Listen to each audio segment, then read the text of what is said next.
পেশাব করার পর যদি পেশাব গায়ে বা জামা কাপড়ে লাগে, এরকম লাগছে, এরকম সন্দেহ হয়, তাহলে কি এরপরের ইবাদতগুলো জায়েজ হবে?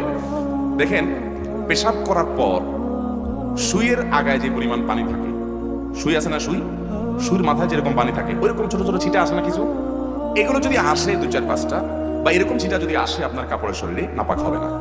এটার কারণে নাপাক, এটার কারণে অহেতুক পেরেশান হবে না। তবে এগুলো যেন না আসে তার জন্য সতর্ক থাকতে হবে, কারণ ফাইন্না আমাতা আযাবিল কবরি মিনহু, নবী সাল্লাল্লাহু আলাইহি ওয়াসাল্লাম বলেছেন ইস্তানজিহু মিনাল বাউল, পেশাব থেকে তোমরা বেঁচে থাকবে, সতর্ক থাকবে, কারণ বেশিরভাগ কবরের আযাব পেশাব থেকে অসতর্ক থাকার কারণে এবং চগলখুরি একজনের কাছে আরেকজনের কাছে লাগানোর জন্য, সবার কাছে যায় ভালো থাকে পিছনে বদনাম করে, এই চরিত্রের কারণে আর এই পেশাব থেকে অপবিত্র থাকার কারণে বেশিরভাগ কবরের আযাব হয়। এই জন্য পেশাবের ফোঁটা থেকে বাঁচে থাকার চেষ্টা করবেন।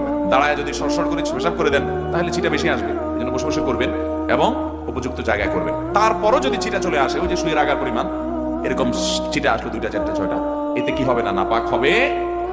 সতর্ক স্বরূপ পায়ে আছে, পাও ধুয়ে ফেললেন, শেষ। আর কাপড় লাগলে কাপড় নাপাক হবে না এত অল্প পেশাব লাগলে, কারণ এটা থেকে একেবারে এরকম সুতা পরিমাণ, সুই পরিমাণও লাগবে না, এটা থেকে বাঁচা সম্ভব না, যার কারণে এটুকু মাফ। শুধু সেটা নয়, অনেক সময় দেখবেন টয়লেটে বসলে মাছি আসে, মাছি যে একবার ওই নাপাক জায়গায় বসে আবার আপনার শরীরে এসে বসে, এর কারণে শরীর বা কাপড় নাপাক হবে, কারণ ওই মাছির গায়ে বা তার পায়ে এত কম নাপাক লাগে যে ওইটা কোনো কাউন্ট করে গণনা করা কঠিন, যার কারণে সেটা মাফ।